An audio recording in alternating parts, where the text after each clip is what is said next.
melalui salah satunya strategi pengembangan digital marketing, termasuk bagaimana membuat telling story yang bagus, karena fakta di saat kita mengembangkan market hub Priongkir Sibakul ini, dari 3.000 yang bergabung di market hub, hanya 15-20% yang laku, Mas Dudi.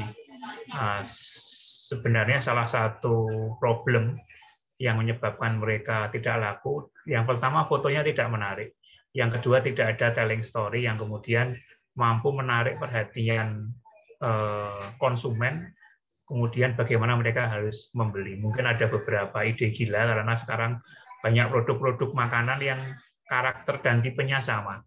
Kalau tidak ada pembeda yang menyebabkan orang tertarik itu biasanya sulit. Makanya kali ini saya sangat mengapresiasi Mas Dudi bergandengan dengan Pak Bayu Satrio untuk kemudian bermitra. Bagaimana membuat telling story yang pas dan bagaimana kemudian strategi memasarkannya. Nulis saja kemudian diabaikan itu juga banyak UMKM, tapi bagaimana UMKM kita juga aktif mempromosikan dan meyakinkan bahwa produk-produknya ini memang punya korelasi dengan telling story yang diyakininya mampu memasarkan produknya. Saya kira itu Mas Dudi yang bisa saya sampaikan. Saya yakin teman-teman UKM yang ikut di ini, saya lihat ada beberapa ini cukup gaek terhadap produk-produk yang dipunyainya, dan beberapa banyak, tidak beberapa ya, ini kebanyakan sudah punya produk-produk yang premium, saya yakin itu. Oke, matur nuwun, waktu dan tempat saya serahkan kepada Pak Dudi. Saya juga akan nanti mengikuti apa yang disampaikan Pak Bayu Satrio dari Sewon Bantul ini. Matur nuwun, sugeng dalu. Assalamualaikum warahmatullahi wabarakatuh.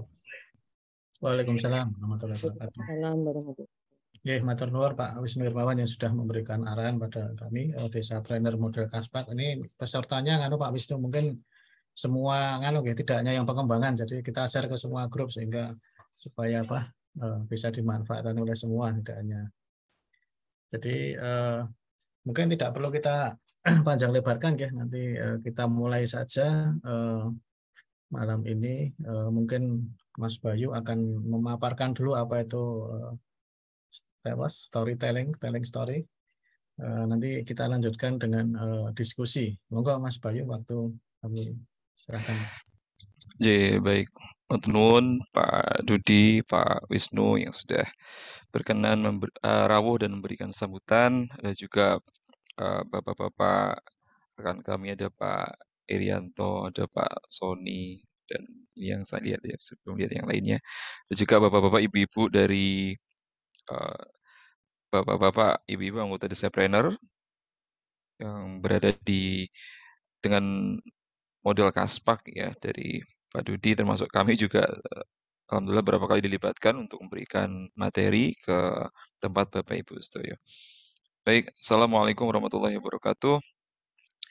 Alhamdulillahirabbil alamin. Allahumma shalli ala Muhammad wa ala ali Muhammad. Rabbi shrah li sadri wa yassir li amri wahlul 'uqdatam min lisani yafqahu qawli.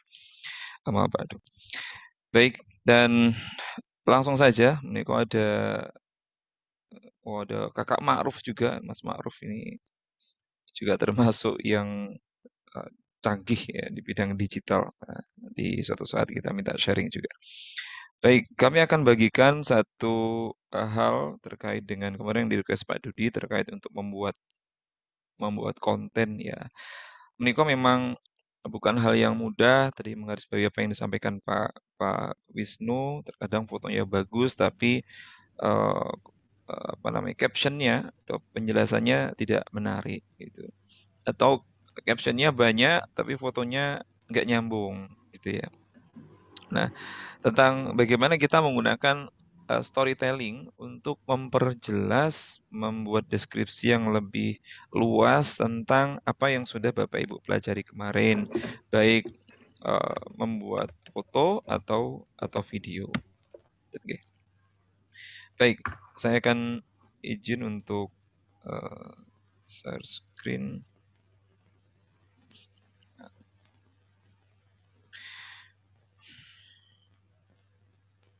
Baik, storytelling.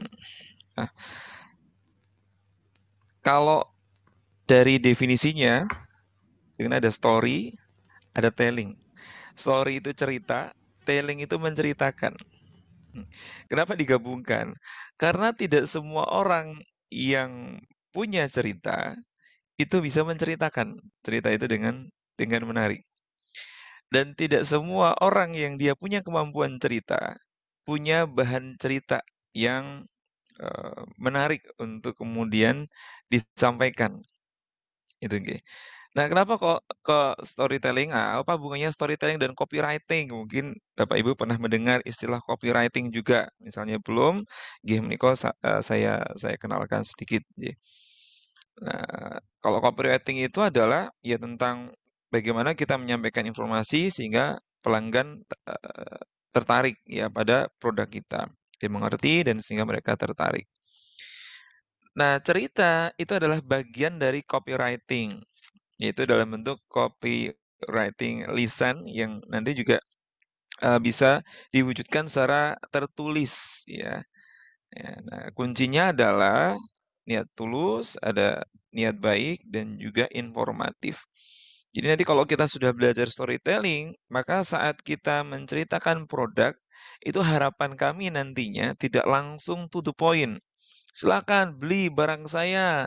Ini namanya barang ini, harganya sekian, ada diskon, gitu ya. Jadi ada proses-proses yang mengawali sebelum kita akhirnya sampai pada penawaran barang, produk atau jasa yang kita jual, gitu. Nah, memang kalau bicara storytelling ini, apa yang sering disebut sebagai storyteller biasanya berhubungan dengan sesuatu yang disebut dengan dongeng.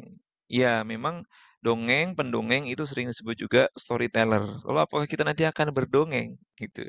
Ya, bisa jadi, gitu. Bisa jadi walaupun nanti sifatnya ini nanti penekanannya adalah lebih pada konten tertulis ya. Artinya bagaimana kita bisa membuat caption yang menarik ya, yang menarik untuk akhirnya pelanggan itu atau calon pembeli itu merasa terhanyut dengan cerita kita dan mereka tidak merasa dijuali, tidak merasa didodoli, gitu ya. Iya, karena memang, eee, orang itu kalau secara langsung ya, ya termasuk saat misalnya Bapak Ibu mungkin ya, dinasehati orang gitu, "Kayak kudune ngene," gitu, langsung to the point. Tanpa kita memahami dulu, "Apa yang kamu rasakan? Oh gitu ya? Oh gitu. Terus gimana? Ya begini. Oh baik, kalau begitu ya mungkin sebaiknya seperti ini." Tentu itu akan lebih menarik, akan lebih menyenangkan bagi orang yang mendengar atau melihatnya, gitu ya. Oke, baik. Nah, copywriting sebagaimana juga storytelling ini intinya adalah bagaimana kita menyampaikan pikiran kita ini kepada pelanggan, ya, pada pikiran pelanggan, nyampe. Demikian juga prinsip komunikasi gitu ya, bahwa komunikasi dikatakan berhasil saat apa? Saat apa yang kita harapkan itu dilakukan atau dipahami oleh pelanggan. Jadi kalau misalnya Bapak Ibu sudah, "Aku ki wis promosi, wis gawe konten, wis gawe status, wis ngei diskon, ning kok urung payu-payu." Nah, ini satu evaluasi bagi kita, ya bagi kita, lah pengennya pripun? Lah pengennya itu ya setelah saya pakai ini, itu nanti mereka membeli produk saya, gitu. Apakah dengan sederhana kita mungkin menyimpulkan, "Loh berarti promosi ora efektif?" Bisa jadi begitu. Bisa jadi mungkin fotonya sudah bagus, diskonnya sudah bagus, tapi postingnya di waktu yang tidak tepat. Nah, itu karena ada algoritmanya sendiri ya, misalnya kalau di Facebook itu kapan, kalau di Instagram kapan ramainya. Tapi intinya adalah bahwa memang, kita perlu mencari satu formula yang paling pas sehingga, cara komunikasi yang kita berikan itu efektif, ya. Misalnya saya sudah pasang ini kok, apa, status terus tapi kok ada yang jualan. Lah posting statusnya teng pundi? Di anu ae, di Facebook. Oh, lah yang selama ini pelanggannya itu dari mana? Nggih mung kanca-kanca sekitar. Yang itu di mana? Di kontak WA? Iya. Lah pertanyaan saya, pernah nggak buat status yang mengedukasi sebagaimana yang dibuat di Facebook?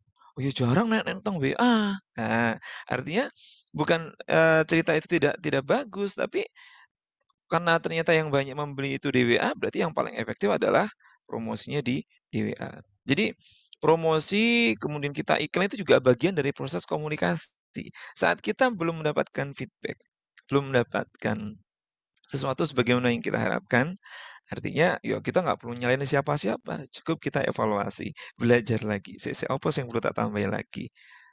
Baru koncone kok kowe payu, kowe dodolan piye carane mau model orang lain. Baik.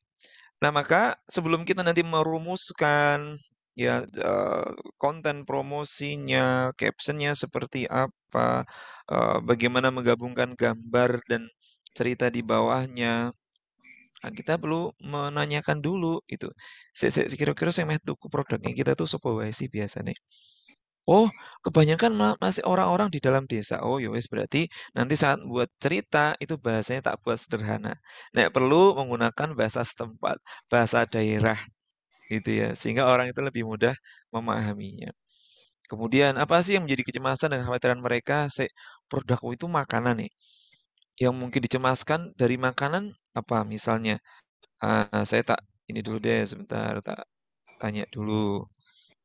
Ada Bu Mira di sini.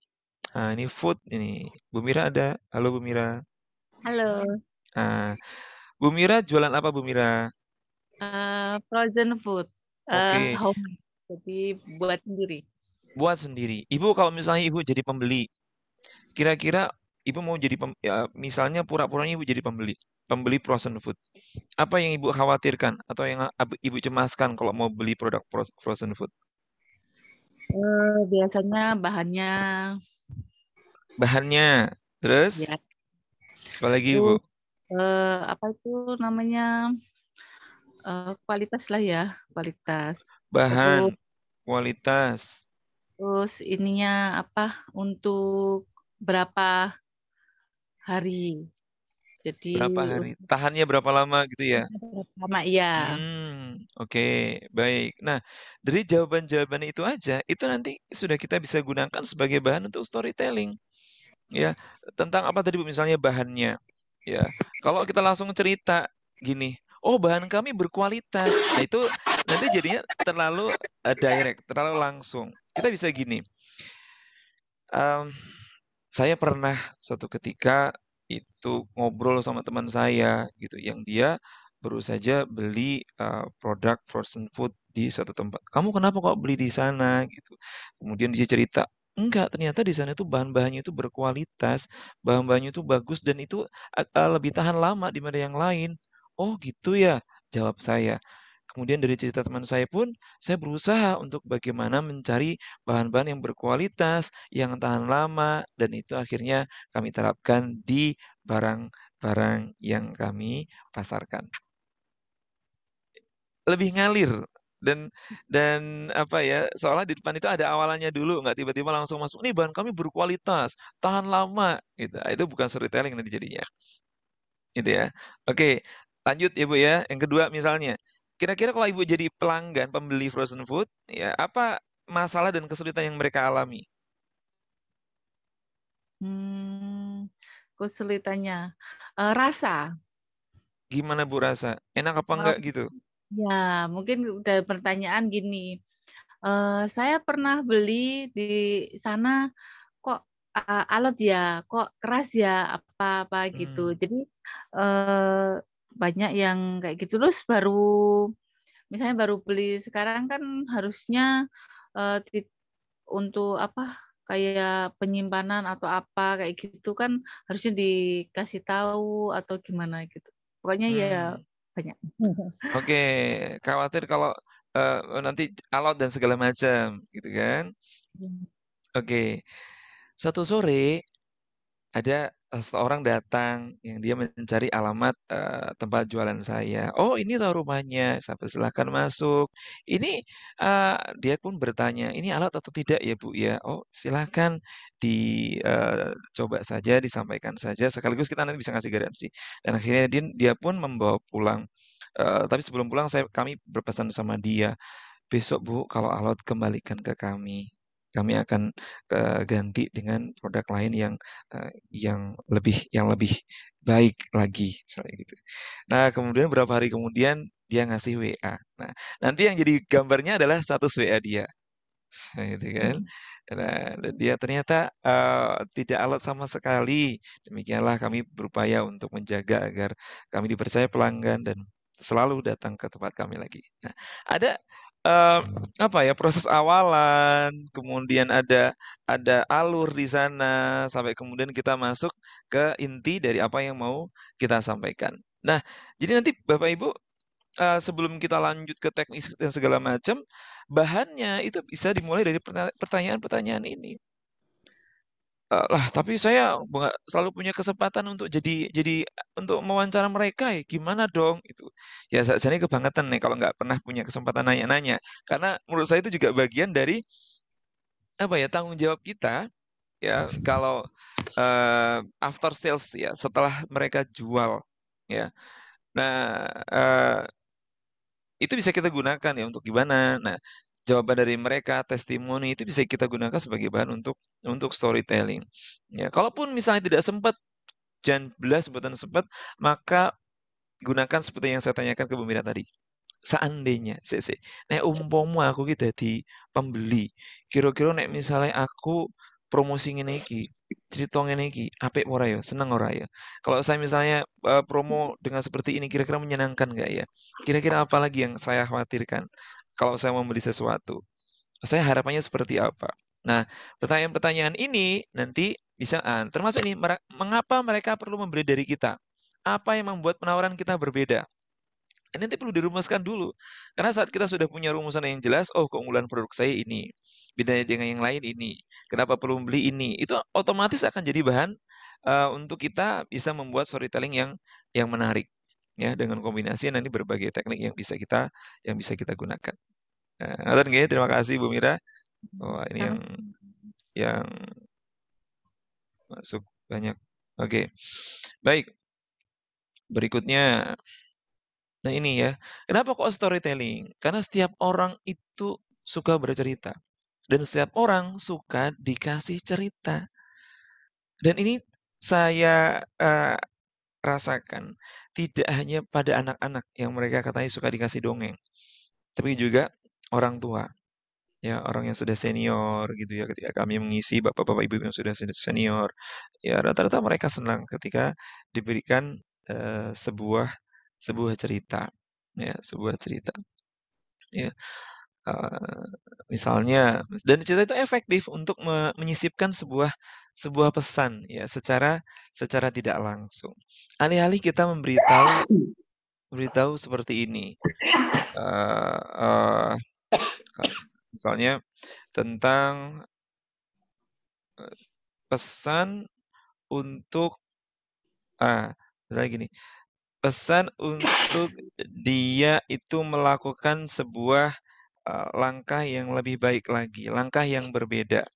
Nah, dia harus hijrah gitu ya, dari satu kebiasaan atau satu tempat ke tempat yang lain. Suatu ketika ada seorang anak yang dia itu mau diajak pindah rumah oleh orang tuanya, tapi dia menolak, dia masih keberatan. Kalau saya langsung ngasih tahu dia dengan begini, "Nak, kamu tuh ikut orang tuamu pindah. Ngapain kamu nyusahin orang tua? Ya harusnya kamu seneng tinggal sama orang tua, jangan malah kamu nyusahin," gitu ya. Itu bukannya meringankan tapi memperberat gitu. Saya coba kombinasi dengan cerita. Kebetulan saya tanya dulu, saya juga melakukan menggali dulu dong, seperti halnya tadi yang pertanyaan-pertanyaan di awal tadi tentang bagaimana pelanggannya siapa, anak muda, orang tua, kekhawatiran mereka apa. Anak ini ternyata suka bola. Saya tanya dong, "Nak, pemain sepak bola kesukaan kamu siapa?" Cristiano Ronaldo. Sama siapa? Lionel Messi, jawaban standar. Oke, saya tanya lagi sama dia. Nah, Cristiano Ronaldo asalnya dari mana? Dari mana, Kak? Dari Portugal. Oh iya ya, dia klubnya Sporting Lisbon. Habis itu dia pindah ke Inggris. Kemana klubnya? MU, Kak. Betul. Dari Portugal pindah ke MU. Setelah dari MU pindah ke mana? Real Madrid, Kak. Betul. Dari Inggris pindah ke Spanyol. Iya, Lionel Messi dari mana? Argentina, Kak. Iya. Terus pada waktu itu dia masih di Barcelona. Terus sekarang klubnya di mana? Di Barcelona. Barcelona di mana? Spanyol. Argentina, dia pindah ke Spanyol. Kira-kira, Dek, kalau si Ronaldo ini masih di Portugal terus, bisa nggak dia standar seperti sekarang? Ya enggak lah. Iya dong. Dia harus pindah dulu ke Inggris, ke Spanyol, akhirnya sekarang ke Juventus, balik lagi ke dulu terakhir masih di Juventus ya Ronaldo. Nah, jadi Messi juga kalau dia di Argentina terus, dia kan ini pendek deh, harus diproses, dinaikkan kesehatannya, dibawa ke Barcelona, ke La Masia, kemudian dia ini jadi tumbuh, jadi pesepak bola luar biasa. Nah, tuh. Jadi, saya sambil gerakkan tangan saya. Ronaldo pindah dari Portugal ke Inggris, ke Spanyol.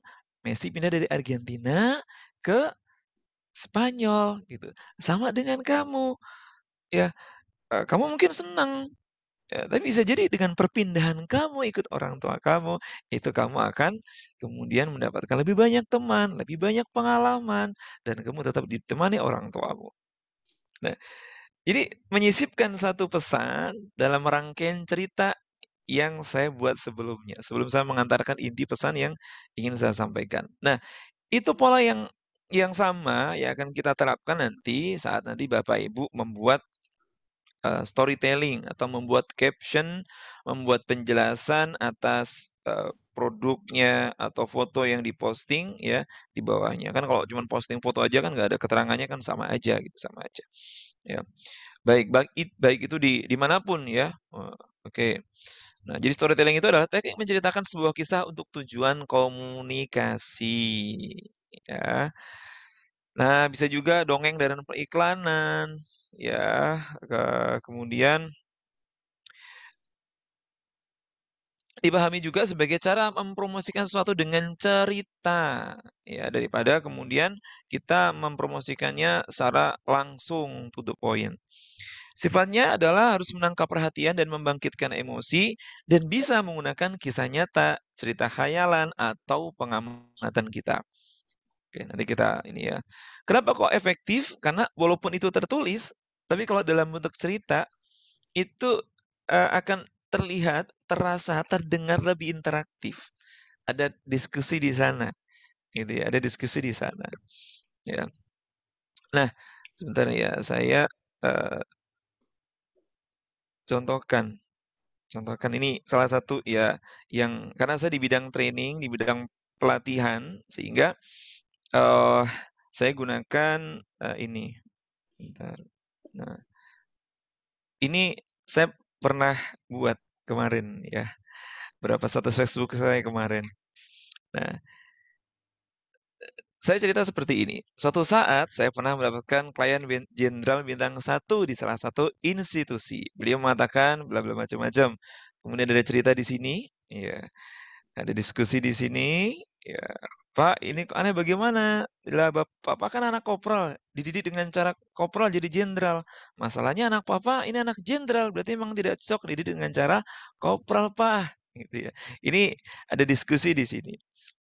Kemudian selanjutnya ya saya ceritakan selanjutnya, lalu kemudian ada tambahan quote di sini, "Didiklah anakmu sesuai dengan zamannya," dan seterusnya.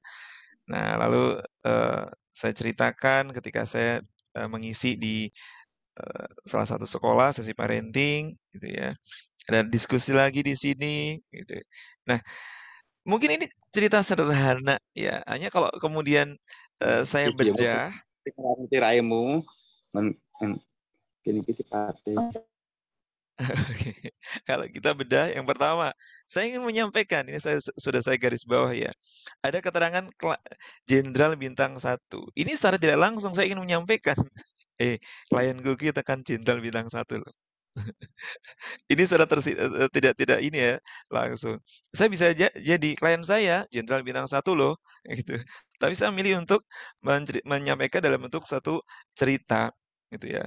Kemudian ini diskusi saja agar lebih lebih menarik dan kemudian pembacanya bisa lebih fokus, gitu ya.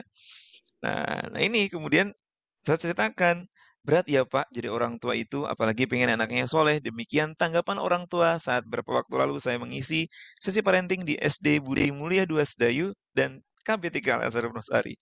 Di sini poinnya apa sebenarnya? Saya ingin menyampaikan, saya itu juga sering diminta ngisi acara parenting loh. Salah satunya di SD ini dan juga Al-Azhar Wonosari kemarin. Gitu, ya. Nah, ini contoh ya, contoh. Ada lagi yang ya ini saya sering ya membuat di Facebook saya. Nah ini juga nih, Pak. Nah ini awalannya, Pak. Bisakah saya bantu melupakan mantan pacar saya di awalannya? Kemudian saya cerita, saya diminta sharing di Cloud AS Indonesia, saya gitu. Nah ini, jadi apa ya Bapak Ibu? Kita bisa membrandingkan, menunjukkan siapa diri kita, produknya apa, layanannya apa, dengan cerita, dengan cerita. Ya. Nah, saya contohkan lagi, ini yang saya coba ya sempat. Misalnya, memposting produk saat memasak. Nah, ya, tadi ini gambarnya. Ini kan lagi ngaduk nih, gitu. Kita bisa buat storytelling kayak gimana, gitu. Misalnya seperti ini. Ini poinnya adalah Bapak Ibu ingin menunjukkan bahwa proses pembuatan masakan kami itu higienis loh, bersih loh, gitu. Caranya seperti apa? Kasih foto yang bagus tentang saat proses membuat produk. Ini ya pakai celemek, pakai tutup kepala, pakai masker. Ini kan secara visual sudah menunjukkan, oh masaknya nganggo itu tutup kepala, jadi rambutnya nggak tibon, misalnya ada ketombenya juga nggak jatuh ke makanannya, gitu ya. Kalau ada kutu rambutnya juga nggak jatuh ke situ. Oh pakai celemek, oh pakai sarung tangan di sini misalnya gitu ya. Oh dapurnya kelihatan bersih.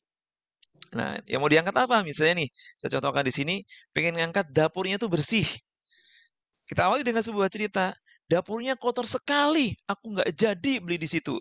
Demikian keluh kesah teman saya yang baru pulang dari sebuah acara. Loh kenapa? Tanya saya. Lah gimana saya mau yakin sama makanannya kalau dapurnya saja kotor, jawab dia. Ya, ini katakanlah misalnya ini cerita nyata ya, kita sedang menceritakan ulang apa pengalaman teman saya. Ternyata hal yang sepele bisa menjadi tidak sepele bagi orang lain ya.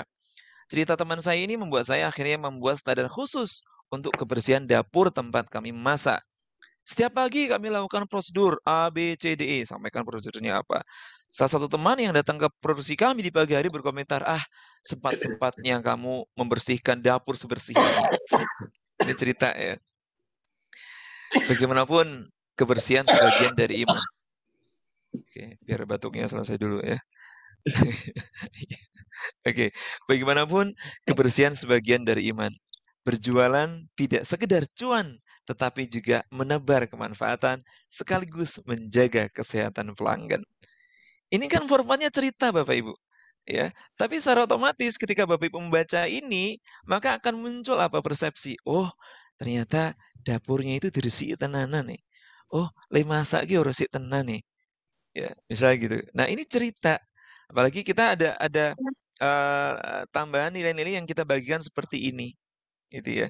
Berjualan tidak sekedar cuan tetapi juga menebar kemanfaatan sekaligus menjaga kesehatan pelanggan. Ini menjadi apa?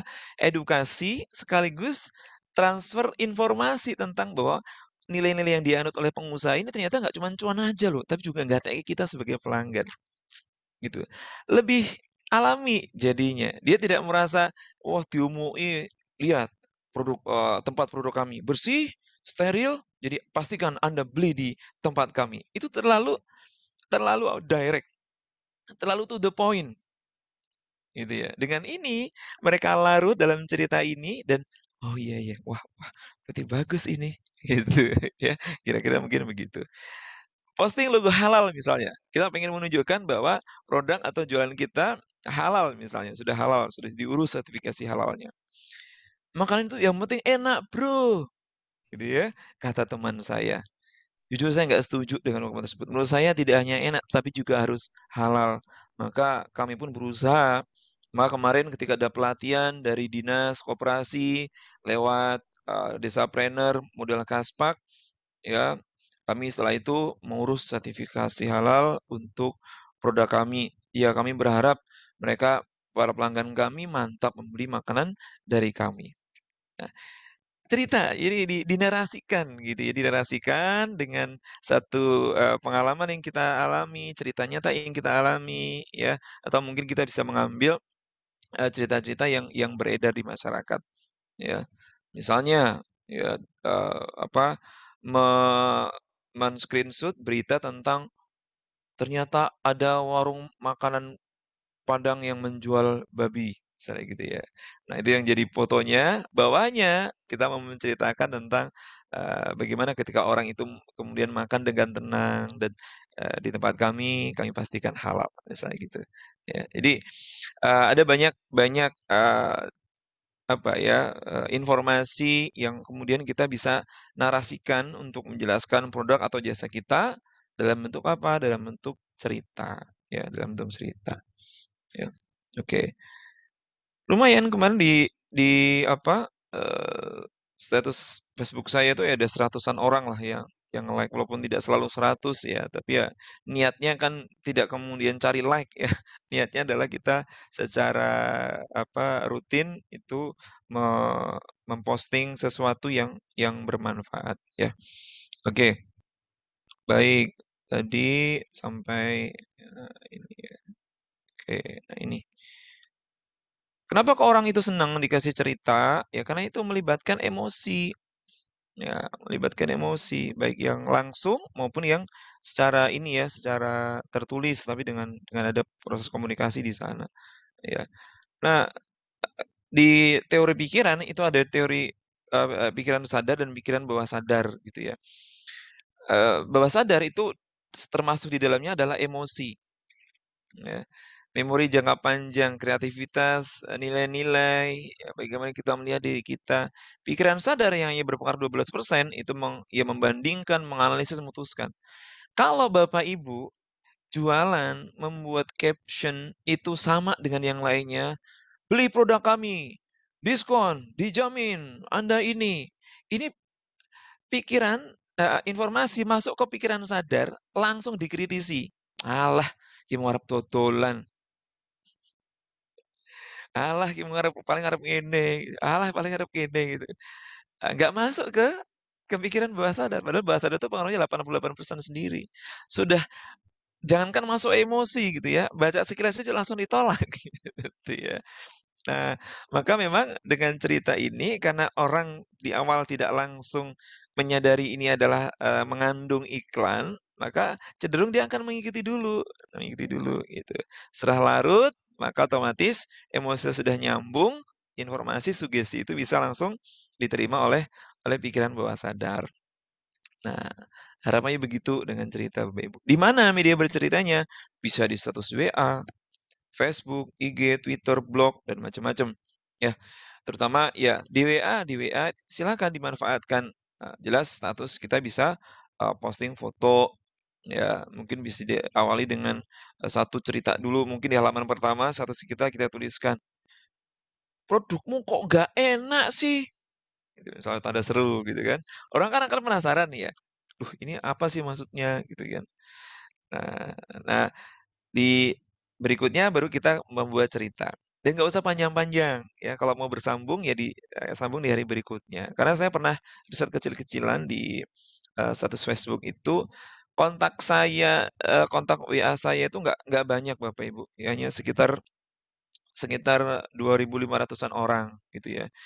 Saya juga belum ngecek itu aktif semua atau tidak, tapi rata-rata yang membaca status saya itu, kalau di halaman ya sekitar 200-an orang lah ya yang membaca. Itu nanti kalau sampai paling enggak 4 atau 5 status, itu masih lumayan, masih 100-an yang baca.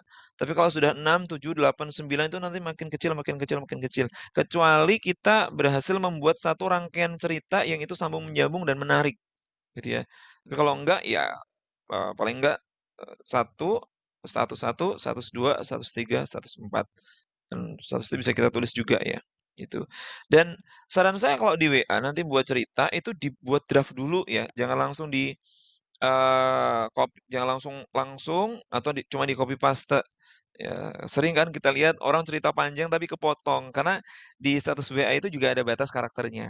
Nah, itu juga nanti perlu kita perhatikan. Kemudian kalau di WA ya, karena ini di HP biasanya ya, perhatikan juga spasi antar kalimat ya. Contoh ya, ini misalnya sebentar saya punya. Nah, ini yang jelas lebih terlihat ini saja. Bentar.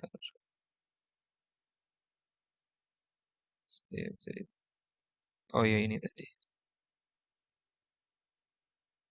Ini aja lah. Nah, ini misalnya. Ini kalau misalnya ya kita lihat status ini misalnya. Ini awalnya saya nulisnya gabung kayak gini. Bapak Ibu. Nah, coba kita lihat ya bedanya ya. Misalnya ini jadi satu seperti ini. Sama sekali tidak ada spasinya, nggak ada. Nah, seperti ini misalnya. Ya, oke. Ini lihat sekilas saja udah capek gitu ya.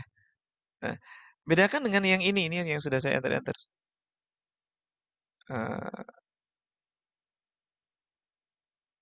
Nah, ini. Paling enggak 1, 2, 3, 4, 5. Kalau di Facebook ya ini kalimat ya, kita enter. Ya. Pas di tampilan di Facebook diperhatikan ya. Jadi kalau diskusi ya kalau perlu jadi satu sendiri gitu ya. Sehingga pas membacanya juga enak. Fontnya juga silahkan dipilih font yang bagus ya, yang enak dibaca. Jangan yang nyeni, nyelekur tapi marak keseng moco mumet gitu ya. Oke. Baik. Nah, jadi medianya bisa di WA dan macam-macam. Silahkan mana sesuaikan ya. Contohnya tadi sudah saya contohkan, silahkan disesuaikan bahannya bisa dicari dari pertanyaan-pertanyaan awal yang tadi sudah disampaikan. Dan Bapak Ibu rekan-rekan semua, saran saya ini ada konsep psikologi persuasi Cialdini ya. Nah, beliau mengatakan bahwa ada 6 faktor yang secara psikologis itu menggerakkan dan mempersuasi orang. Yang pertama adalah reciprocity, hubungan timbal balik.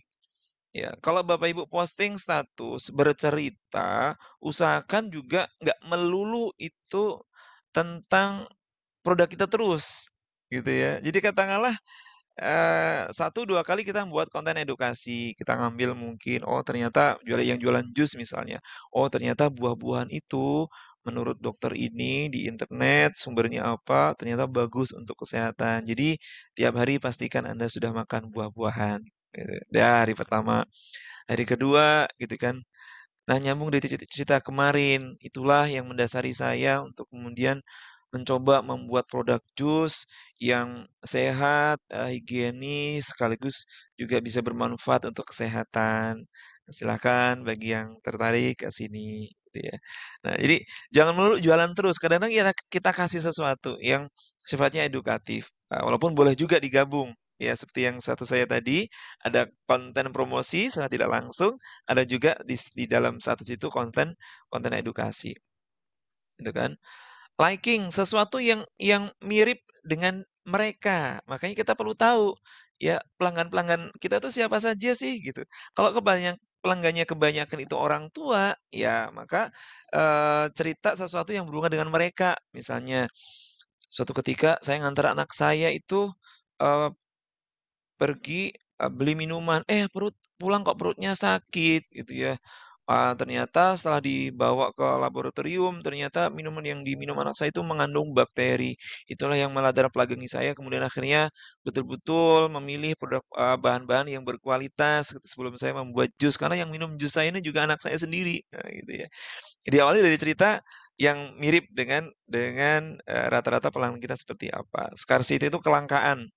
Ya, bahwa hari ini hanya tersedia 3 buah saja, hanya tersedia 10 pack saja untuk bakmi kuning, misalnya gitu ya.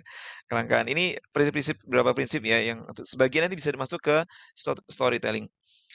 Berikutnya adalah authority. Authority itu apa? Authority itu adalah kita menyampaikan, ya misalnya mengutip menurut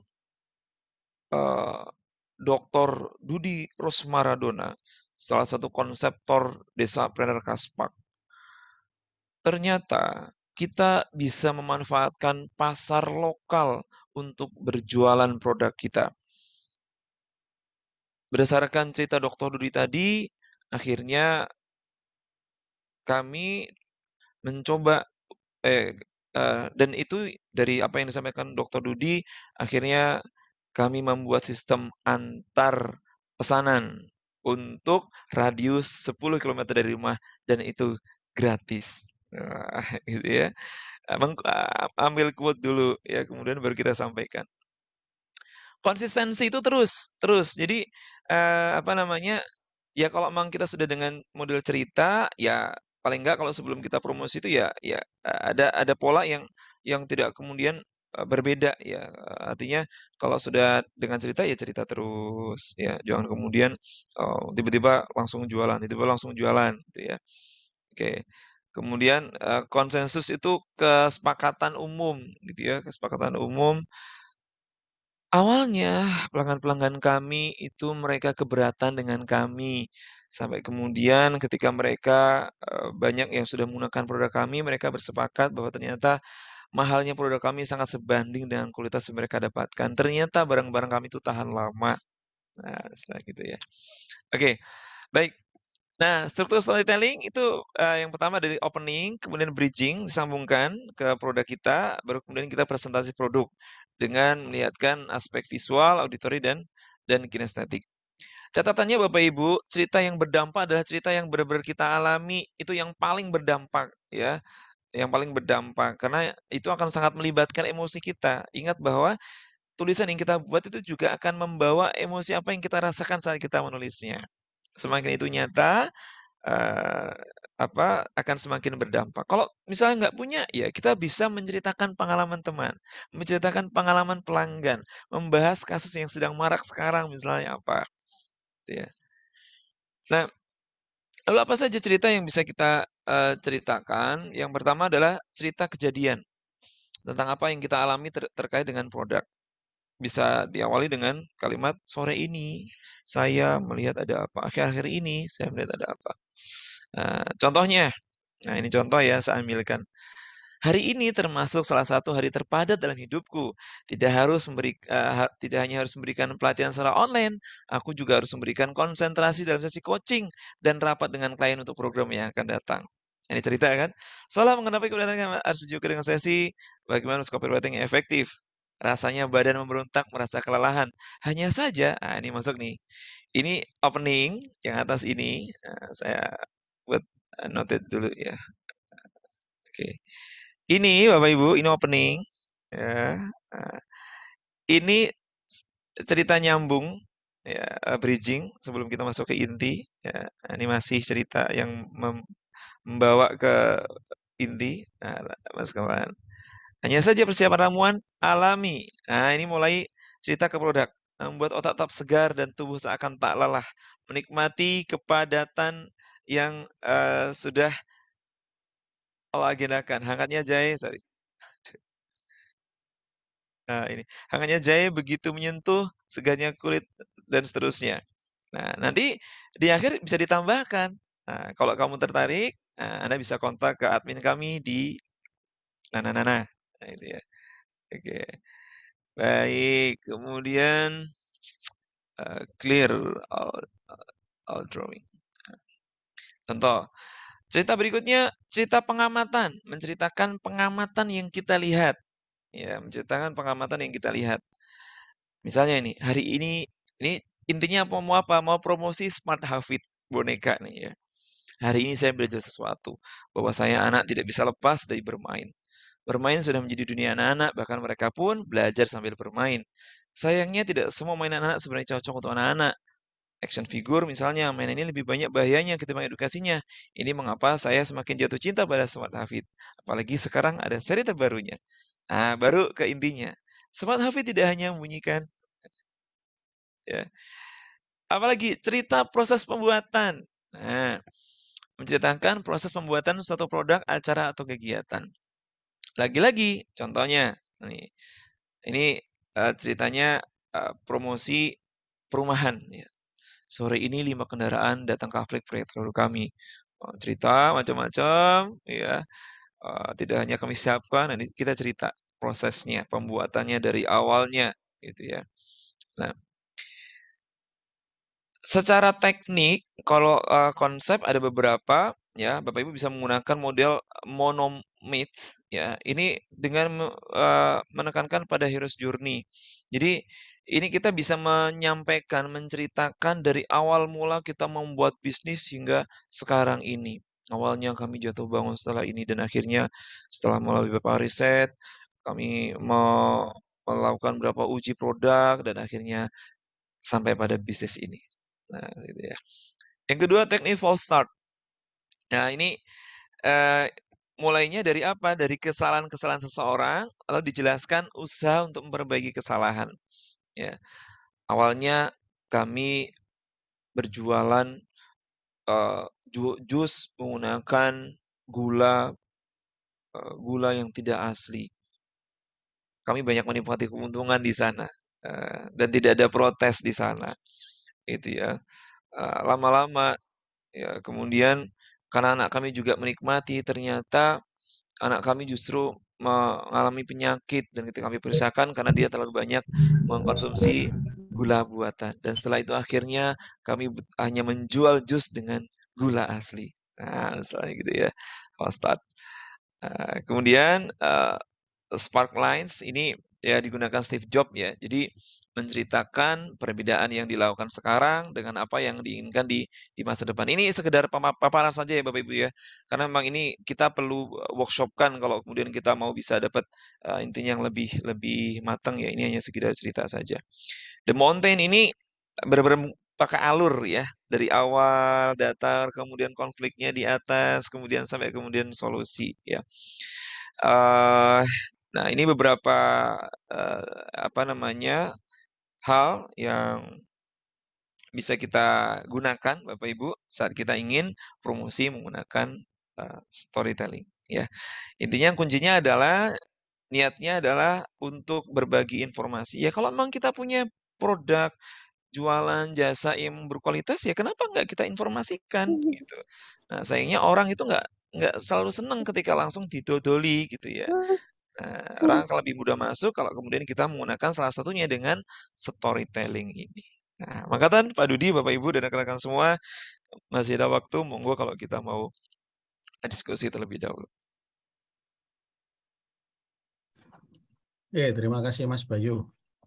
Tadi ada apa ya? Bagaimana cara kita membuat storytelling ya?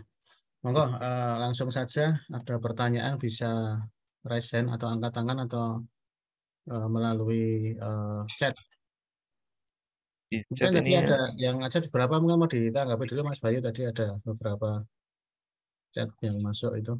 Mungkin bukan pertanyaan langsung tapi barangkali mau ditanggapi dulu sambil menunggu yang pertanyaan dari peserta. merangkai kata-kata yang pas itu juga belum tentu bisa, Pak. Iya, apalagi nggak pernah dicoba, Bu. Karena memang ya ini apa sebenarnya gini, Bapak Ibu, kita itu bisa tidak harus kan ada proses amati, tiru, modifikasi ya. Kita sebenarnya bisa memodel itu adalah kita ngelihat, kok aku nek maca promosi nih Bu Sophia ini kok enak ya, kayaknya alami gitu ya, oh kayaknya enak ya. Kita bisa ambil model kalau artinya contoh misalnya kita mau dengan storytelling gitu. Coba kita cari teman-teman kita yang ketika di Facebook-nya dia, IG-nya dia, itu membuat cerita dengan membuat postingan yang itu menarik gitu ya. Karena saya mengamati ya walaupun ini beda ya. Kalau di Facebook memang cerita itu akan lebih banyak dibaca. Kalau di IG katakanlah mungkin di apa namanya di gambarnya ya artinya captionnya itu nggak harus terlalu banyak. Kalau Facebook kita bisa banyak. Kalau di IG mungkin cerita itu bahkan dibuat dalam bentuk gambar sekaligus ya. Jadi gambar-gambarnya berjejer ya. Atau yang sekarang di TikTok atau Reels, Instagram itu bisa juga sekaligus audio visual. Jadi ada kita goyang-goyangnya, ada tangannya, gitu, ada tulisannya, gitu. Itu yang lebih advance lagi gitu ya. Nah, untuk kata-kata tadi kami sampaikan bahwa kita bisa ngerangkai sendiri, bisa juga kita mengambil misalnya apa kutipan dari apa yang disampaikan oleh pakar, atau mungkin kita baca buku, nyari artikel yang berhubungan dengan yang mau kita ceritakan, lalu kita ambil, kita copy paste nggak apa-apa, gitu ya. Kita screenshot, jadikan fotonya, atau kita tulis ulang, gitu ya, tulis sumbernya, buku ini. Baru kemudian kita bahas, gitu ya. Oke, kalau saya kata kuncinya produk saya sampai sudah bersertifikat halal. Nah, itu bisa sama seperti yang sempat saya contohkan tadi gitu ya. Foto produknya atau mungkin foto sertifikat halalnya difoto gitu ya. Kemudian kita awali dengan cerita gitu. Ya, teman saya bertanya, "Kenapa sih kamu harus ngurus halal? Kan udah jelas makanan ini pasti iya, ya kan nggak semua orang itu ngerti kalau ini halal atau tidak. Daripada mereka ragu-ragu, ya saya urus aja sertifikat halalnya." Nah, misalnya gitu ya. Kayak kita ada proses dialog yang kita kemudian tuliskan, ya. Jadi kayak omongan sehari-hari yang kayak kita membayangkan kita lagi ngobrol sama orang, kemudian kita tuliskan di situ. Ya. Nah, ini apalagi Pak Adnan juga menambahkan halal dan PIRT. Ya, memang untuk konsumen-konsumen kritis biasanya akan melihat itu ya. Nah, melihat itu. Nah, itu bisa bisa kita kemas dalam bentuk alur cerita yang membuat orang akhirnya jauh lebih lebih ngeh gitu ya, lebih ngeh gitu. Mungkin untuk halal gini judulnya, mengurus sertifikasi halal, mengurus sertifikasi halal sulit. Benarkah? Misalnya itu awalnya ya, gitu. Bagi teman-teman semua, sebenarnya mengurus sertifikat halal itu gampang loh. Kita tinggal ini, kemudian gini. Dan itu yang sudah kami lakukan untuk mengurus sertifikasi halal produk kami. Jadi, tunggu apa lagi? Ayo kita urus sertifikasi halal. Kayaknya kita ngasih edukasi. Di situ kita selipkan, produkku ya wis tak urus loh sertifikasi halalnya. Nah, gitu ya. Misalnya. Oke, baik. Itu materi. Standar jumlah karakter iklan yang oke. Baik. Ya. Ya, oke. Baik. Kalau untuk standarnya, nah ini tadi ini sangat dipengaruhi juga. Kalau misalnya di Facebook itu panjang itu lebih ditolerir gitu ya. Karena memang saya beberapa kali posting status panjang pun juga alhamdulillah yang like juga lumayan gitu ya. Nah, kalau di IG itu lebih ke yang sifatnya itu visual ya, entah itu foto cerita atau misalnya foto yang menarik, kemudian captionnya yang lebih ringkas ya, cerita tapi lebih ringkas. Jadi kalau standarnya nggak ada ya, yang penting memuat unsur-unsur tadi. Ada awalan, opening. Karena kalau awalannya itu udah nggak menarik, ya, maka jangan berharap selanjutnya itu akan dibaca. Ya, kecil kemungkinan, walaupun ada mungkin yang baca ya. Karena cuman kalau awalnya itu lebih bisa nendang, contohnya tadi ya, kita mau menjelaskan bahwa produk kita sudah halal. Kita mungkin biar mereka menarik perhatian dulu, mengurus sertifikat halal sulit gitu ya. Terus kita ada spasi itu yang dikatakan oleh teman-teman saya ketika saya minta untuk segera mengurus sertifikat halalnya. Ada opening, kemudian ada cerita pengantar gitu ya, pengantar sebelum akhirnya masuk ke produk kita sudah halal gitu ya. Kemudian ditutup dengan penutup ya. Oke, kalau saya nggak suka baca cerita iklan yang panjang-panjang, suka yang simple, iya. Ya bisa jadi memang ada yang seperti itu. Hanya kan kita karena bicara satu teknik ya yang disebut dengan storytelling, ya. Karena mayoritas orang itu, ya, gini, ini kita sedikit bahas tentang komunikasi ya. Mayoritas orang kalau tiba-tiba ini siapa, nggak kenal, tiba-tiba promosi, gitu ya, nawarin sesuatu, orang akan cenderung menolak. Ya, alaminya kita misalnya kenalan sama orang aja, kita nggak langsung apa namanya, namaku ini, gitu, kayak, mau kemana dulu Pak? Mau kemana Pak?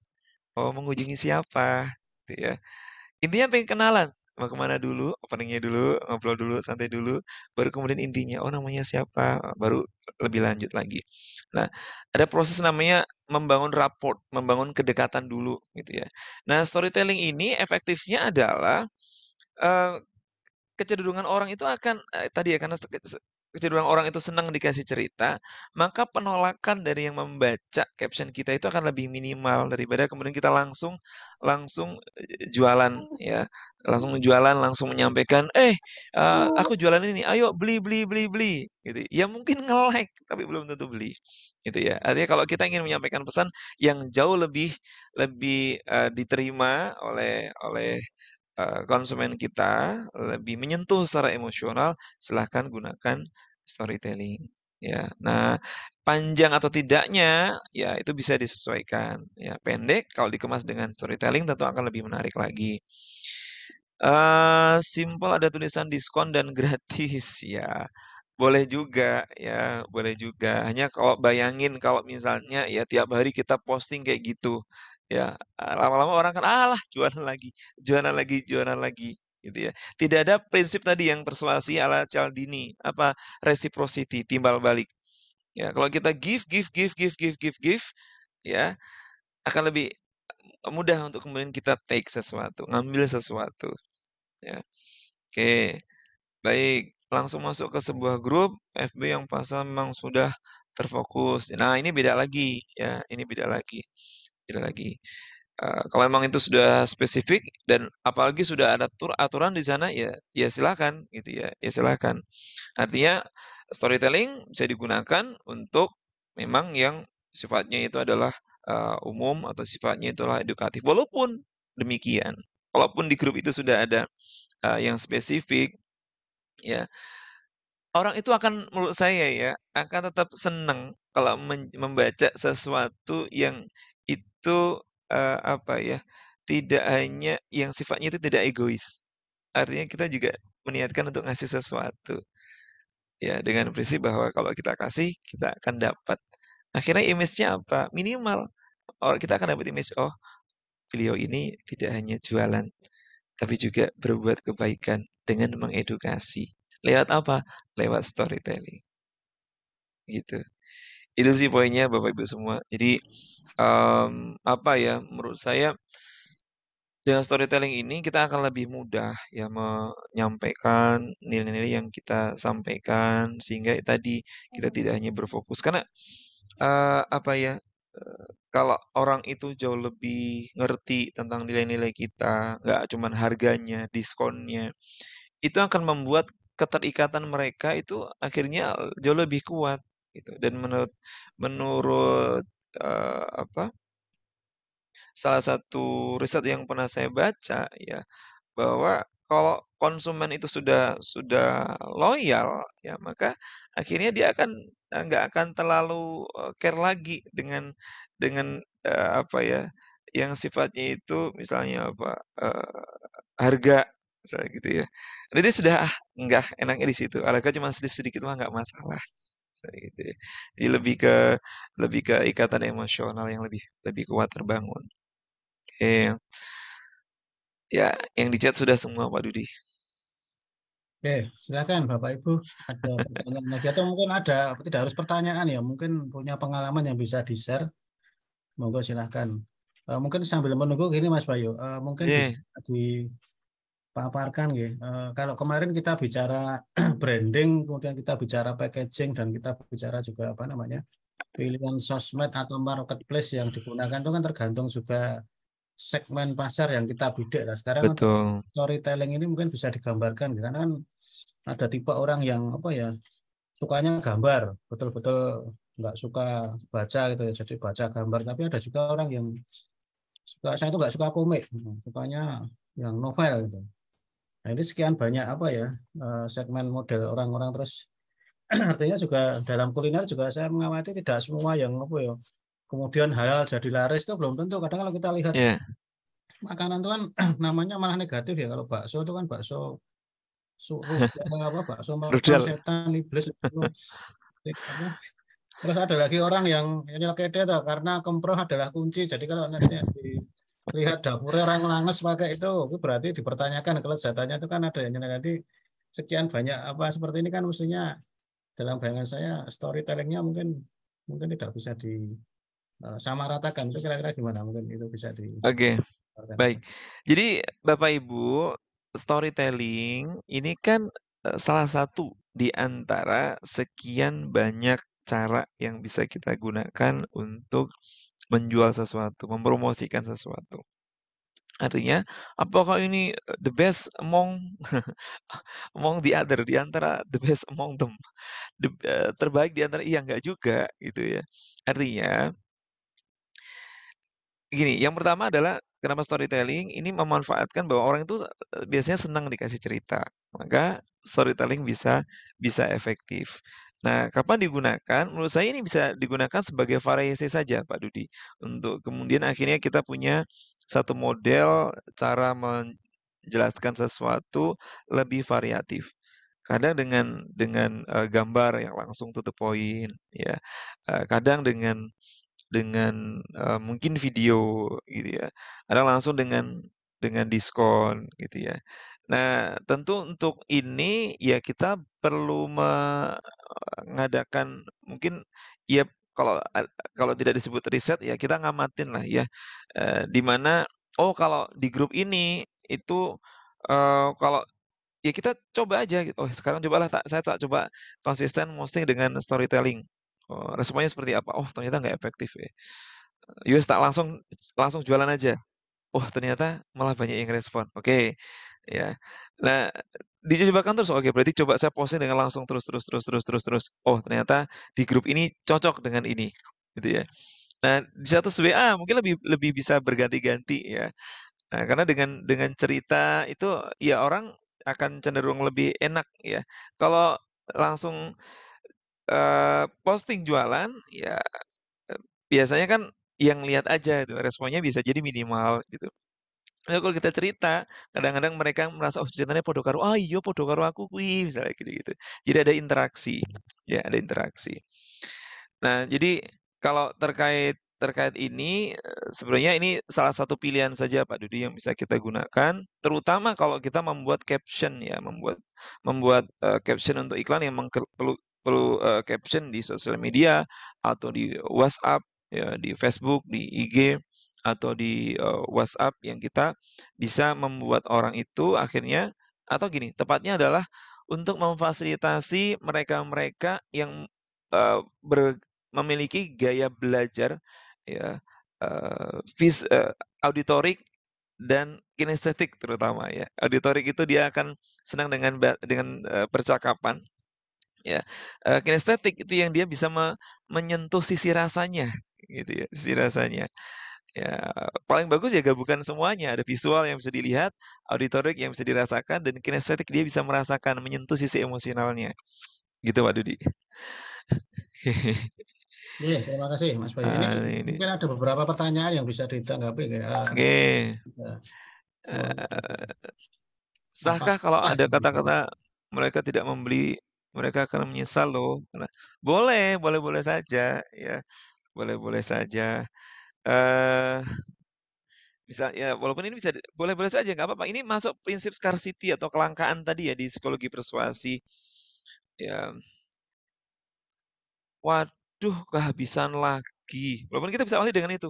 Wah, kehabisan lagi. Itu cerita temanku yang kemarin mau beli produkku ternyata habis. Karena jujur teman-teman, ini tiap hari saya cuma buat 10 saja. Jadi ya monggo bagi yang mau pesan tersedia 10 hanya untuk besok pagi.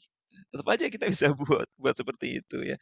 Kalaupun mau langsung terbatas hanya 10 orang ya boleh-boleh saja, nggak apa-apa. Itu masuk di psikologi persuasi. Cialdini tadi di bagian scarcity, kelangkaan. Kalau orang itu kalau yang mau kita jual itu dibatasi ada jumlahnya, nah itu orang akan cenderung, kok 10 ya, berarti spesial banget dong ini. Wah, segera gitu akan menjadikan orang untuk bertindak. Pembeli loyal, ya itu dia. Nah maka ini mau saya ingat, saran saya selain Bapak Ibu juga berbagi, nah ini untuk menjalin. Jadi berjualan itu menurut saya ada sebelum kita jualan, pada saat kita jualan, dan setelah kita jualan. Sebelum jualan itu kita niat dulu. Ya Allah, saya niat ini yang pertama, saya punya produk yang baik, sehat, dan semoga banyak orang yang membeli, mengkonsumsi produk sehat saya ini. Kedua, ya Allah, syukur-syukur dengan saya jualan, dapat cuan, sehingga bisa jadi rezeki yang halal untuk keluarga saya. Ya. Tiga, ya kalau banyak yang beli, saya bisa punya lebih besar lagi, sehingga akhirnya saya bisa merekrut banyak karyawan. Itu niat sebelum jualan. Pada saat jualan, ya kita betul-betul menjelaskan apa adanya, tidak ditutup-tutupi. Ya kalau memang ada yang kurang ya katakan kurang, lebihnya di mana, sampaikan apa adanya, harganya ya standar saja. Setelah jualan ditanya dong, gimana? Ada yang rusak enggak? Oh kalau ada yang rusak saya ganti, enak enggak? Atau misalnya kalau kita saling mencatat, menyimpan nomor WA, itu kan kita akan bisa melihat, dia bisa melihat status kita juga bisa melihat status pembeli kita. Saat dia posting status, jadi kita komen dong. Jadi jangan sampai kita kemudian terkesan, ya anak iki deknen WA, nek iki deknen telepon, mesti harap utang, mesti harap dodolan. Jangan sampai. Sehingga pas relasi kita itu, pastikan makanya kalau dia beli, nyun sewu nggih mangke disimpen mawon nggih. Simpen nomor saya izin simpen nomornya jenengan gitu. Sehingga nanti kita bisa berinteraksi gitu ya. Jadi tidak hanya kemudian saat kita butuh saja kita kontak, tapi bahkan ketika dia status kita komentari, sehingga lebih kuat untuk menjaga loyalitas. Gimana kita memperhatikan yang loyal? Itu yang kadang saya lupa. Nah, itu dia tadi yang saya bahas, Bu Maksiem, minimal saling nyimpan nomor WA. Sehingga pas ada yang dia komentar, status, kita bisa komen. Atau sesekali disapa, ya jadwalkan, ya sehari paling enggak 2 yang kita kontak. Piye, Bude, wingi enak ora ya panganane, nek ra enak balekke tak ganti sing anyar, misalnya gitu. Itu kan omongan-omongan yang kita bisa gunakan ya untuk tetap membangun relasi. Yo nek ono sing butuh kontak wae ya engko 10% lah, misalnya gitu ya. Nah, sekaligus kita buat reseller gitu kan.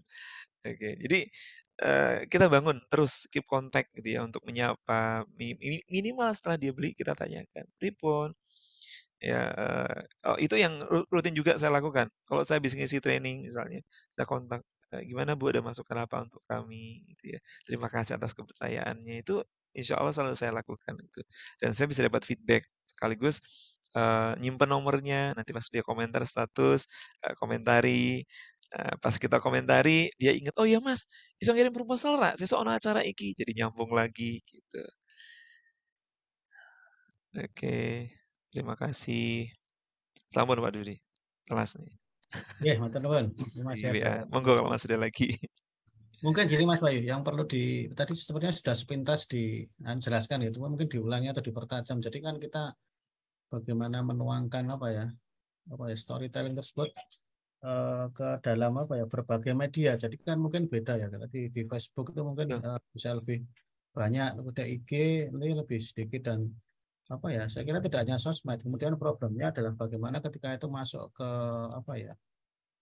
sosmed pun ada yang berbasis gambar, ada yang berbasis video lah. Ini kan mungkin beda ya cara komposisi penuangannya tadi ada yang di caption, ada yang masuk gambar, ada yang masuk video. Terus kemudian yang penting lagi kalau bagaimana kalau di marketplace, nah ini saya kira kan mungkin lebih terbatas lagi ya space-nya untuk caption tersebut. Nah mungkin bisa diberikan beberapa kiat-kiat tadi supaya tidak salah itu ya. Jadi jangan sampai kemudian nanti malah terbalik yang untuk karena kan karakteristik calon konsumen di sosmed tersebut itu kan juga kalau saya amati beda itu ya. tidak sama TikTok dengan mungkin Facebook YouTube itulah. Ini mungkin mohon kiat-kiatnya Mas Bayu. Matur nuwun. Baik ya, kalau di IG tadi sudah sempat saya bahas gitu ya, tentang monggo satu lagi Bu Emma, silahkan ditulis saja Bu. Di Facebook mungkin kita bisa menuliskan lebih banyak tulisan ya, cerita yang mungkin tidak harus menggambarkan secara detail spesifikasi produknya apa, pengirimannya apa, mungkin nggak perlu terlalu detail di situ karena memang kita adalah tugasnya sifatnya adalah storytelling ini adalah tujuannya juga sekaligus sebagai media untuk memberikan edukasi ya. Edukasi sekaligus promosi secara tersamar dengan lebih smooth di sana gitu ya. Nah, nanti kalau orang tertarik biasanya dia akan menghubungi ya. Di IG ya tadi ya mungkin lebih banyak ke gambar. Kalaupun kita mau nulis dalam bentuk yang gambar ya fontnya dibuat yang lebih besar sehingga lebih mudah dibaca. Kalaupun itu caption ya tulisan maka sebaiknya tidak terlalu panjang. Ya, ada teknik-teknik penulisan di sana yang lebih efektif ya untuk posting di sosial media. Nah, kemudian kalau di marketplace basically saya memang jarang ya masuk di marketplace ya. Karena biasanya yang saya lakukan memang hanya di sosial media saja. Di marketplace biasa istri saya yang lebih banyak ke sana gitu ya. Hanya saya sempat 1-2 kali mengamati gitu ya. Tentu unsur visualnya adalah ya perlu ya apa adanya lah ya. Itu menurut saya tempat untuk kita betul-betul menjelaskan. Mungkin Mas Adnan nanti bisa menambahkan ya kalau beliau masih ada di sini ya, tentang kualitas untuk satu konten yang itu terpercaya gitu. Tapi kalau di sana ada fasilitas gambar yang bisa dilihat, maka tentu teknik fotografi itu akan sangat membantu ya sehingga bisa memfasilitasi yang visual itu ya diperjelas ya, gambar yang jelas, yang menarik dan itu real gitu ya. Jangan sampai kita posting jualan frozen cilok gitu ya. Oh, di situ di gambarnya gede-gede, begitu nyampe ternyata kecil-kecil. Nah, itu kan sudah tidak sesuai ya. Jadi itu menurut saya media juga untuk kemudian kita bisa jujur ya dengan produk kita, tidak ada niat untuk menipu dan segala macam. Secara gambar visual. Kemudian penjelasannya adalah lebih untuk tajam saja. Mungkin kalau di marketplace lebih langsung ke penjelasan spesifik detail dan mungkin kalau mau ditambahkan bisa sedikit mengutip cerita dari testimoni pelanggan ya, walaupun itu juga bisa disebutkan dalam bentuk gambar juga ya. Jadi mungkin kalau di marketplace memang lebih ke spesifikasi detail produk secara apa adanya, lebih ke ini apa produknya, kemudian mengapa kok perlu. Mengapa ini bisa Pak Dudi, saya jadi keingat ya. Dengan pertanyaan untuk menjawab mengapa ini menurut saya bisa dimasukkan kalau mau dimasukkan di caption-nya di marketplace-nya ya. Mengapa perlu membeli produk kami, ya keunggulannya apa. Nah, itu bisa dirangkai dengan cerita ya, walaupun disesuaikan ya dengan space yang ada di sana. Ya. Apa, mengapa, bagaimana, ya bagaimana memesannya tentu sudah yang pemain marketplace sudah sangat ngerti tentang itu ya. What if, ya bagaimana jika. Jadi kalau mau membuat satu ini bisa membuat dengan modal ini ya. Ada orang yang gaya belajarnya itu the what. Dia akan tanya apa ini produknya, apa ini bahan-bahannya. Ya. Why? Mengapa saya perlu beli produk ini? Kenapa? Gitu ya. Kemudian how, bagaimana kalau saya memesan? Bagaimana cara mesannya? Diantar pakai apa? What if, bagaimana nanti kalau nggak sampai? Bagaimana nanti kalau rusak? Bagaimana kalau apa? Nah, ini bisa kita jadikan sebagai pola, gitu ya. Nah, kalau mau ngerangkai storytelling, ya bisa memuat aspek-aspek tersebut, gitu ya. Ketentuan detail tentang marketplace, nah nanti mungkin bisa diskusi lebih lanjut dengan pakar-pakarnya. Kalau saya mengamati dari sisi pola bahasanya saja, Pak Dudi. Ya, terima kasih Mas. Mungkin nyambung ya. Mungkin Mas Adnan masih monitor, barangkali bisa menambahkan ya, triknya dari sisi aplikasi di marketplace, barangkali mungkin nanti apakah dikombinasikan dengan misalkan landing page atau apa yang sekarang kan mungkin space-nya terbatas nih. Itu mungkin nanti Monggo silahkan bisa melengkapi. Nggih. Terima kasih, kedengaran Pak? Clear, Pak. Assalamualaikum warahmatullahi wabarakatuh. Selamat malam semuanya. Tadi sudah bagus sekali untuk telling story-nya. Hanya saja kalau di marketplace itu sebenarnya kalau kemarin kami berharap itu marketplace dijadikan sebagai media latihan, Pak. Jadi kami melihat marketplace itu sebenarnya adalah metode yang paling mudah untuk dikerjakan dulu karena sudah secara otomatis, secara sistematis sudah semuanya disediakan, hanya saja kita tinggal mengisi, mempersiapkan materinya. Jadi kalau di marketplace itu bisa dipakai untuk bahan latihan dulu. Nanti kalau di marketplace sudah lancar, saya yakin di media sosial itu skillnya akan lebih bagus. Artinya kita yang di marketplace sudah secara sistem sudah disediakan, nah nanti tinggal dimodifikasi di tempat yang lain, seperti itu kira-kira tambahannya. Jadi memang tadi saya setuju untuk storytelling itu memang ada beberapa catatan yang tadi disampaikan. Storytelling dan copyright itu memang salah satu unsur yang penting untuk diperhatikan. Saya setuju sama keyword. Jadi mungkin bisa dipadukan juga. Kemudian kalau mau dicoba untuk yang istilahnya lebih detail, mungkin kira-kira hanya sesuai kebutuhan dari menyesuaikan kebutuhan dari kita sendiri, gitu Pak. Jadi menurut saya kalau yang marketplace justru yang paling mudah dipakai. Nah nanti ketika sudah terbiasa di sana, akan applian untuk yang di media sosial maupun di WhatsApp itu lebih gampang. Jadi bisa latihan dulu di sana. Mungkin tambahannya itu dulu Pak dari saya. Nggih, terima kasih. Terima kasih Pak Adnan. Pak Adnan. Ini masih ada satu lagi Mas Bayu dari Bu Aryani. Kalau kita sudah mempromosikan produk kita tapi tidak ada respon, tindakan. Prinsipnya tadi Ibu, jadi kita membangun awareness dulu ya, sebenarnya dengan kita bercerita, kita menginformasikan mengenai, dan tadi ya karena tujuannya apa? Tujuan iklan, promosi itu adalah agar kita mendapatkan respon, yaitu apa? Closing, ada yang pesan dan segala macam. Kalau belum, berarti itu feedback. Tidak ada kegagalan, yang ada adalah umpan balik. Sebentar. Ini kalau kayak saya misalnya, kalau saya coba posting status ini, oh menarik. Saya coba di hari yang lain, oh ternyata kalau semuanya sedikit. Saya coba di pagi hari, oh ternyata lebih banyak daripada kalau posting malam hari. Saya coba posting di hari aktif, oh ternyata responnya nggak sebanyak kalau di posting di hari libur dan sore hari misalnya gitu. Nah, jadi terus dilakukan itu karena bisa jadi tidak ada tindakan atau closing itu mungkin yang jadi sasaran tidak sesuai dengan pengguna ideal atau pelanggan ideal dari produk atau jasa kita gitu ya. Produk atau jasa kita. Jadi jadikan itu sebagai catatan Ibu untuk satu mungkin mengubah model promosinya, dua menambah tempat promosinya gitu ya. Tiga mengubah tempat waktunya mungkin untuk posting jualannya ya, atau mungkin bisa jadi untuk produk pelanggan Ibu lebih senang dengan yang sifatnya pendekatan personal ya, sering ngajak ngobrol gitu ya. Nanti udah ngobrol ngidul di akhir baru ditutup. Nanti kalau ada yang pesan ini nanti hubungi saja, makasih gitu ya.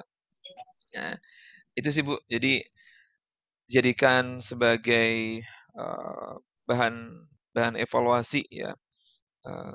Ya seperti halnya kami kalau jualan jasa kami ya nggak selalu closing gitu ya. Nanti biasanya sama tim kita evaluasi, kok nggak closing kenapa ya? Oh kita ya memang kurang memahami untuk bagian ini. Oh harga kita sepertinya terlalu tinggi. Berarti besok kalau ada klien seperti ini, kita menawarkannya dengan harga yang sesuai dengan pasarnya mereka saja gitu ya.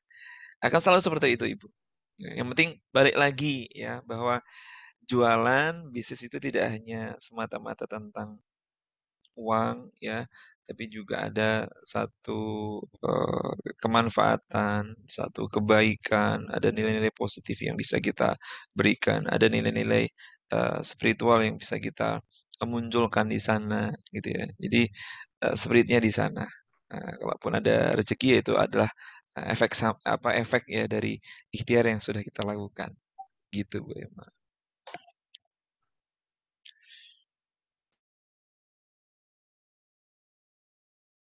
Oke. Ada lagi Bapak Ibu sekalian pertanyaan? Pak Adnan. Jadi malah sudah memang betul tadi ya di formatnya itu malah kalau di marketplace itu sudah jadi ya Pak Adnan ya. Jadi malah lebih mudah kalau untuk latihan gitu. Karena memang karena saya banyak main di sosial media ya karena memang jualan saya adalah tentang jasa ya. Mau nggak mau memang harus mengedukasi. Iya. Enggak. Oke, terima kasih. Bersemangat sekali ya Bapak Ibu, terima kasih, ini sudah cukup malam. Mungkin sebelum kita akhiri barangkali dari Bu Ratna Listiani ada closing atau pesan dari Dinas Koperasi. Monggo Bu Ratna, kantoran nantikan kalau masih monitor.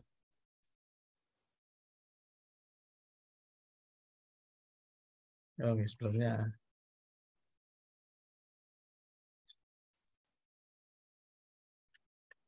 Oke, mungkin itu ya Bapak Ibu sekalian. Insya Allah ini kita rekam ya, tapi mungkin perlu sedikit diedit dulu karena saya tadi mohon maaf ya ngerekamnya juga agak telat tadi. Tapi sepertinya pas sesinya Mas Bayu komplit nih. Jadi mungkin butuh. Ini tadi ada yang Mas Bayu kalau berkenan nanti mungkin bisa di-share di materinya, bisa di-share juga di grup WA Desapreneur tiap-tiap. Terus kemudian mungkin itu nggih. Saya kira mungkin sebelum kita akhiri mungkin ada closing statement dari Mas Bayu sebagai kesimpulan dari diskusi kita malam ini.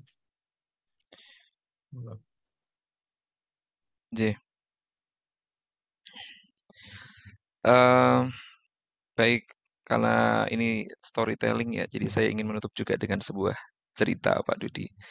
Ada seorang pengembara yang dia tuh jalan di sebuah padang tandus. Kemudian dia tuh haus sekali ya, dia haus sekali. Kemudian dia pengen mencari mata air yang dia bisa minum itu. Dia belum dapat padahal persediaannya sudah hampir habis dan kemudian lewatlah pengembara yang lain. Dia sapa itu pengembara itu, panggil, kesini gitu. Ada apa? Aku haus sekali, bolehkah kamu membagi minumanmu padaku sedikit saja agar aku bisa melanjutkan untuk mencari mata air. Waduh, aku ada, cuman aku juga masih panjang perjalananku, kata si pengembara yang ditemui pertama. Kalau kamu mau, aku punya sepatu. Nih tak kasih sepatu, biar kamu nggak terlalu panas. Gimana sih? Aku butuhnya bukan sepatu. Aku butuhnya air. Kalau mau kasih air sini, nggak mau ya sudah pergi sana. Pergilah pengembara yang pertama tadi yang ditemui. Dia jalan lagi dengan sisa-sisa tenaganya dan bertemu lagi dengan pengembara yang selanjutnya. Dipanggil lagi, hai pengembara kesini. Ya ada apa? Aku haus sekali, aku sangat haus sekali, butuh air. Tolong kasih air. Kemudian pengembara yang kedua menjawab, waduh sayang sekali sahabatku, aku juga masih panjang perjalanannya. Tapi aku punya topi. Kalau mau, ini tak kasih. Aku butuh air bukan topi. Bawa pergi topimu. Akhirnya pergilah si pengembara yang kedua. Dia terus berusaha mempertahankan tenaganya dan dia sangat senang ketika dari kejauhan dia melihat, itu ada telaga di sana. Kemudian dia berlari secepat sebisa yang dia lakukan dengan sisa tenaganya dan sampailah dia di depan telaga itu dengan air yang sangat jernih sekali. Dan dengan tak sabar dia langsung mendekati dan akan mengambil air itu dan, "Hei kamu!" Ternyata ada penjaganya di situ. "Kamu siapa?" Maaf penjaga, saya ingin mengambil air sedikit saja untuk mengobati hausku dan mengambil beberapa untuk bekal perjalananku selanjutnya." "Oh, ya. Baiklah. Ini memang disediakan untuk para pengembara yang membutuhkan air. Silahkan ambil, tapi karena ini telaga yang dijaga, maka ada persyaratan. Yang mau ngambil air ini harus pakai topi dan pakai sepatu. Bapak Ibu yang kami hormati, saya sampaikan bahwa kadang-kadang kita menganggap sesuatu yang kita anggap sepele, ada sesuatu yang Allah nggak penting. Allah ngapain buat cerita? Allah ngapain buat konten promosi yang menarik? Totolan yang penting totolan gitu ya. Padahal ternyata ada banyak hal yang kita anggap sepele, kita anggap nggak berguna, ternyata itu sangat penting, sangat berdampak untuk diri kita. Storytelling mungkin hanya salah satunya di antara sekian banyak cara.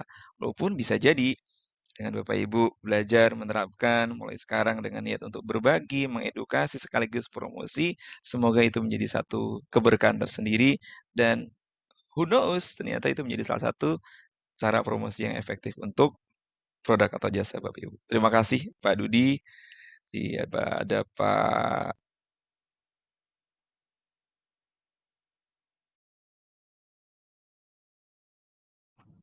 Oke, terima kasih Mas Bayu. Oke, jadi memang apa ya, ini sedikit tadi tidak hanya sekedar apa ya berjualan. tadi. Kalau kita kembali kepada konsep marketing sekarang kan, jadi tidak lagi zamannya hanya menjual barang atau jasa, tapi apa ya kita menjual kepuasan pelanggan atau customer satisfaction. Nah, salah satunya adalah pelanggan yang mungkin bisa jadi salah satu puas itu ketika mereka melihat iklan kita itu tidak hanya melulu kemudian apa ya terus disuruh beli, tapi juga ada edukasi atau manfaat yang diterima ya. Jadi itu salah satu manfaat tadi.